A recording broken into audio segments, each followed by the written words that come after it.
Trump is considering to send U.S. special forces inside Iran to carry out raids on sites. What? The current set of options even includes the potential for American forces to carry out raids on sites inside Iran, and it comes in a different context now that the protests have been brutally squashed, at least for the time being.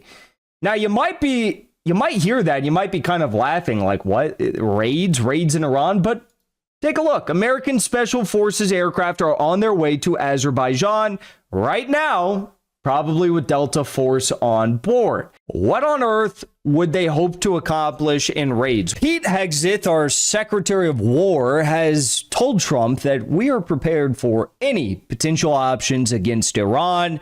Of course, they are going to shove these potential options down Donald Trump's throat. He does not get to decide. Who does he think he is? The President of the United States? No. He is a vassal for the deep state, the Zionist deep state, and that's about as far as it goes. President, you had to, like so many other cabinet members have referenced, rebuild the perception of America. And at the Department of War, that meant reestablishing deterrence. What happened in Afghanistan, what happened in Ukraine, a war that never would have occurred, what happened on October 7th in Israel, never would have happened under President Trump. So as a result, we're having to rebuild how our enemies perceive us. And when President Trump said, we're not getting a nuclear, Iran, you won't have a nuclear bomb, he meant it. And we sent those B-2s halfway around the world, and they never noticed. When he said, we're not going to tolerate trafficking drugs anymore in our hemisphere, we treat. I like how they act like they're taking nothing but W's. I mean, Rubio's goal was regime change in Venezuela. There is no regime change. The Venezuelan constitution, as far as oil control, still stands. And Diosdado Cabello, Jorge Rodriguez, Delcy Rodriguez, all the key Maduro people are still in charge. Yemen, they went into Yemen to get the Houthis wiped out and stop bombing all of the Israeli and American linked ships that were headed through the Bab el-Mandeb Strait into the Red Sea. What ended up happening? The U.S. had to evacuate because their ship was falling apart. They were almost getting knocked out of the sky by these extremely, rudimentary air defense systems that the Yemenis had. And they actually, didn't they lose 2 aircraft by one of them crashed or something into the ocean and the other one fell into the ocean? and then the agreement that they struck after all that was, okay, Yemen will stop targeting American ships, but will continue targeting Israeli linked ships. So, the Nigeria strikes, don't even get me started on that. They didn't even talk about that because it was such a failure. The strikes on Nigeria on Christmas Day, right? There was a bunch of civilian homes that were hit, and there was unexploded missiles that were just strewn out in the middle of some field in Nigeria. I mean, the whole thing is such a joke. But the reason why Trump needs to make one of these decisions is because, according to Rubio, the U.S. has 30 to 40,000 personnel, troops in the region, and well, they are in danger of being hit by Iranian missiles and drones. So because U.S. soldiers are occupying the region, we need to bomb Iran, which totally, won't put their lives at risk, right? Their logic is completely skewed. No. First of all, get the soldiers out of the region. Iraq doesn't want them. The people of Jordan don't want them. Of course, the king, he's Zionist king, right? He wants them, but people of these countries don't want it there. 100% they don't want it there. So why not get the troops out? Why not avoid a war on Iran? And then no one's going to get hit, right? Iran will have no reason to bomb those troops. But here's the probably dumbest part of all. Trump is considering to send U.S. special forces inside Iran to carry out raids on sites. What? The current set of options even includes the potential for American forces to carry out raids on sites inside Iran, and it comes in a different context now that the protests have been brutally squashed, at least for the time being. Now, you might hear that, you might be kind of laughing, like, what? Raids in Iran? But take a look. American Special Forces aircraft are on their way to Azerbaijan right now, probably with Delta Force on board. What on earth would they hope to accomplish in raids? What are they going to raid? Really, what are they going to actually raid? What are they going to do? can anyone in the comment section leave a comment, or the chat leave a chat and like let me know what possibly they could raid? And if you don't understand like why I'm so confused by this, it's because even though, you know, first of all, they're not gonna like kidnap the Ayatollah Khamenei. They're not gonna do that. That's ludicrous and insane. Second of all, even if they did do that, or they kidnapped the president, or they kidnapped like an IRGC commander or something like that, or unalived them, it's like, okay, but actually this is a very decentralized network that governs Iran. All right, you've got the government, you've got the Iranian army, Iranian navy, you've got the IRGC, you've got, of course, the religious leadership. It's so decentralized. Taking out one person, two people, like, what do you think you're going to do? You know, what do you think you're going to do? I don't know. I don't know what they think they're going to do. I'm actually really curious to see what they think they're going to do with this. But I think Trump is just like a little bit addicted to Delta Force and like this raid mentality. He's got some addiction to it. Hence why it's even being discussed, because it actually makes no sense whatsoever what they would even hope to accomplish with a raid. I couldn't even begin to imagine what they would hope to accomplish. Okay, now this is from Brian Berletic. Trump warns Iran time is running out for nuclear deal as U.S. military builds up in the Gulf. Now, Brian Berletic breaks it down. U.S. threatens Iran with wider war if it doesn't agree to nuclear deal. The U.S. already used multiple times to prepare for and carry out unilateral strikes on Iran. There is no U.S. policy or plan for peace with Iran, only death and destruction, with the ultimate goal of shrinking the multipolar world further. Very, very true. This is a wake-up call for those who insist the U.S. is retreating to the Western Hemisphere rather than ramping up its global war on multipolarism. Attacking Iran is part of a wider strategy aimed at isolating Russia and China, while the U.S. continues another strike campaign on Russian energy production and exports in an effort to ultimately cut off, isolate, or cripple China economically. This is all being done in the small window the U.S. believes it needs to establish AI dominance as the ultimate force multiplier, giving it permanent primacy over the planet into the foreseeable future. Now, this, I would have to say, is a beautiful and accurate analysis of what actually is happening. All these retards, all these idiots saying like, oh, you know, Trump actually doesn't want the war in Iran. Trump actually doesn't want it. It's like, well, you know, if it wasn't for Trump, the 12-day war wouldn't have happened. If you have not been following the massive, unprecedented, still not enough for the stated goal of like destroying Iran, right? But the massive and unprecedented U.S. military deployment to the region. They just sent another destroyer there today, which we'll discuss in a second.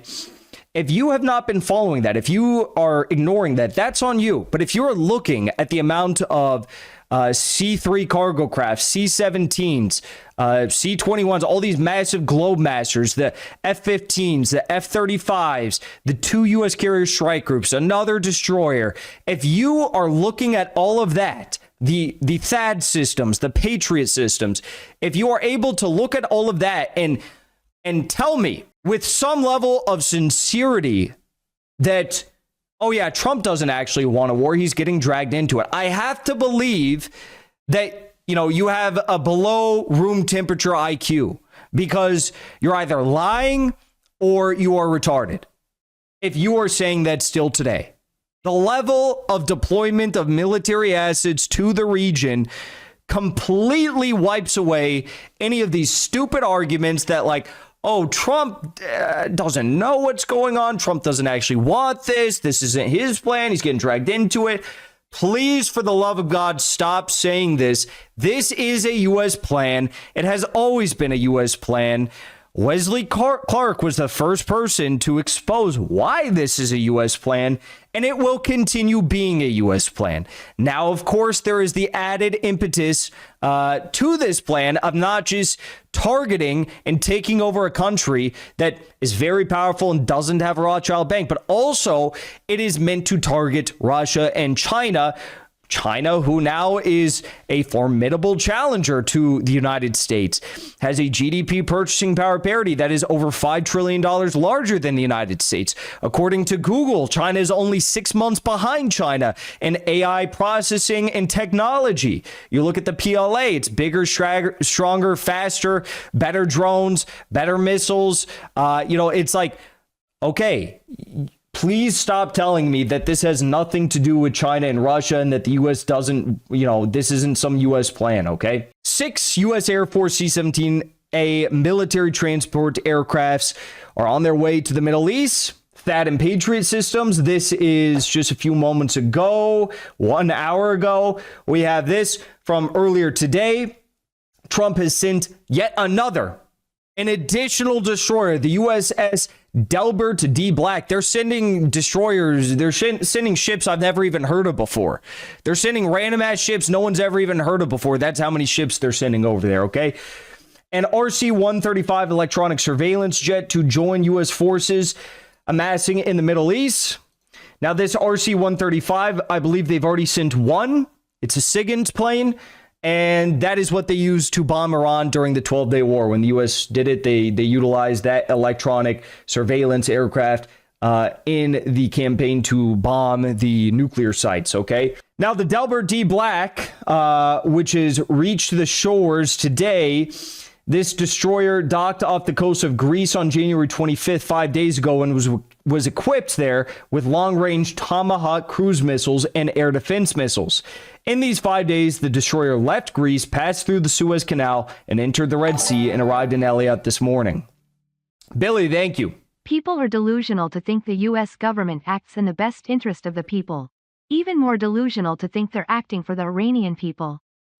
Well, the thing is, I'll explain it to you. The thing is that people have this like hope and desire that Trump actually doesn't want any of this. And he's like somehow a saved individual. And somehow he still does have aura. Somehow he still is Chad. And like he doesn't actually support all this stuff, even though he does, right? They have like these fantasies that one day when we all meet our maker, it's like they're going to see Trump up there too, right? And that's just not the case. That's just not the case. That's not going to happen, okay? I mean, they have this also, people look at the world too much in black and white, right? It's too much black and white, right? You have these people who say like, everything that the U.S. government does in foreign policy in the Middle East is totally a demand of Israel, totally controlled by Israel, right? And the truth of the matter is, actually, this has been a stated goal of the United States for a very, very long time. This has been a stated goal of the United States for a very long time. And this is, well within the aims of the United States to carry out an operation like this. It's not like Trump is some like saved individual that, the sin is being forced upon him and the blood is being, thrust upon his hands and he doesn't want it, right? That's not what's happening here. That's not what's happening here. They do have a level of autonomy. It's not like these people don't have brains, don't have the ability to act on their own, right? What's happening here is a U.S. decision, as it was a U.S. decision. Even though the blame fell on Israel in the 12-day war, it was a U.S. decision to greenlight that. It wouldn't have happened without U.S. greenlight. U.S. continues to expand its air grouping as well in the Middle East. More reinforcements are moving into place. U.S. Air Force F-35As are being deployed, which were previously at Puerto Rico. There's a number of them in the region and even more in Spain right now, key staging hub for forward deployments. At the same time, Washington is deploying aircraft of various roles into the region, including KC-46 tankers and EA-18G Growler electronic warfare aircraft. C-130J Combat King 2 search and rescue aircraft have also arrived, typically used when aircraft losses are considered possible. All of these things, by the way, the EA-18G Growler, that was stationed off the coast of Venezuela prior to the Maduro operation. as well as the C-130J combat Is helicopter. USA becoming Fourth Reich before our eyes? Has been. Already is. In practical terms, the only major missing element for a large strike grouping comparable to Desert Storm is heavy bomber aviation B-12, B-52, and B-2, with reports suggesting B-2 Spear bombers could arrive within the next 48 hours. And here we go. The U.S. is deploying strategic bombers to the Pacific. 2 B-52H bombers, Tipsy 11 flight, were heard around 6 hours ago communicating with San Francisco radio over long-range HF while en route to Barksdale AFB to Anderson AFB in Guam to a bomber task force deployment. They are very likely continuing to the Indo-Pacific region, where the U.S. has ongoing bomber task force activity amid an expanded U.S. military buildup around Iran and heightened tensions in the Middle East. And that is exactly what we are now, in fact, seeing. Also, we have MC-130J Commando 2 departed Bucharest with no declared destination, heading east under limited tracking data. We have, I already discussed the Delta Force likelihood of them being in Azerbaijan. We reported that a long time ago, that Delta Force was heading to the Middle East, an undisclosed Middle Eastern country. Well, it appears as though they are in Azerbaijan now. We also have Airbus A321231 operated by Mirage heading to Moscow. That's an Iran 07. Now, here's where it gets interesting. So we did the story about how China may or may not, and it looks like they are, in fact, participating in the naval drills that are taking place in the Gulf of Oman, the Indian Ocean, as well as IRGC is going to be leading up the drills within the Strait of Hormuz itself.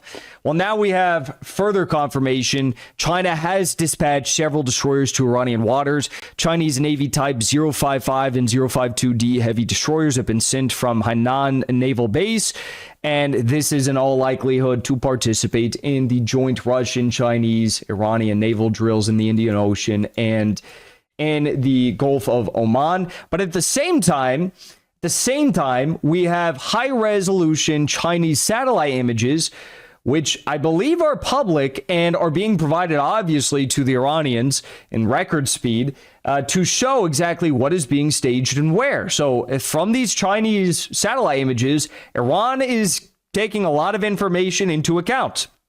All right. C-17s at Al-Adad in Qatar. They have RC-135 recon aircrafts, Patriot missile defense systems. We have more Chinese satellite images here that the Iranians are using. Deployment of Patriot air defense in Qatar. And China is closely also monitoring the extent of the Israeli intelligence service Mossad's penetration into Iran. And they are very worried about what could happen here. Why are they worried? Because Iran is obviously a major crux for the Belt and Road Initiative. Iran is a key strategic and military partner of the Chinese. Iran is in BRICS. They are a major oil producer. China does get a little bit, not a lot, but a little bit of their annual oil consumption from Iran. They want to keep the region very stable. If the region is not stable, well, China's going to have a very big problem with their Belt and Road Initiative. And what's so interesting about the Belt and Road Initiative is that it's being directly challenged by an Israeli plan. I think they call it the Israeli-India European corridor or something like that. And it is a direct challenge, trade route challenge to the new Silk Road, the Belt and Road Initiative. Okay. So obviously with Iran destabilized, Iran collapse, the whole region would go to shit. Terrorists would be running everywhere. There would be complete chaos. And that is a direct attack on China. So that is the main reason why China is concerned. A central reason also for the U.S.'s hesitation regarding potential preemptive strikes in the Middle East is China. Chinese military and reconnaissance satellites are now intensively monitoring the region and detecting troop movements in and out in real time. Washington is therefore trying to strengthen its military presence, not so much out of conviction as out of necessity to increase its chances of success under constant observation. Worth noting, we discussed in the last segment as well that Iran now has their own satellites, which are up in the air thanks to Russian launchers, and they are giving us a lot of amazing images as well, which we reacted to. The IRGC has announced in response to all these U.S. shipments, they are going to be shipping 1,000 drones to key branches of the military. This is from the IRGC. We also have news that Israeli security officials believe Iran is now better prepared after learning from the last war, making the intelligence challenge this time much harder. Any future military act would be more complicated and difficult for all sides involved.